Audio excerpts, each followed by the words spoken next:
สวัสดีค่ะพวกเราม.1/10วันนี้จะมาร้องเพลงมาร์ชโรงเรียนโพธาวัฒนเสนีค่ะข้าวก็มีไม่เสร็จ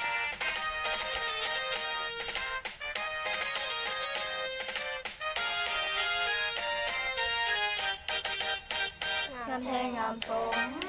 รมโพแก้วเขตตัวแนวโอรานการศึกษานางเงินลือเบื้องฟูคู่โพธาตรางานตาลอยฟ้าในธานีเรียนรู้สร้างสรรค์กันทั่วหน้ากีฬานักเบาเราไม่หนี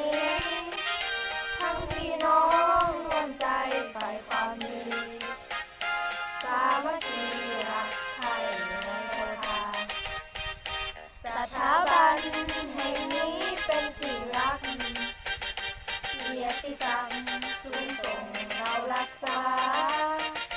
เกียรติวินัยเทิดไว้ทุกเวลาที่โพธาวัฒนาเสนีและนั้นเมืองผู้ชื่อเกียรติระบือไปไกลในศักดิ์ศรี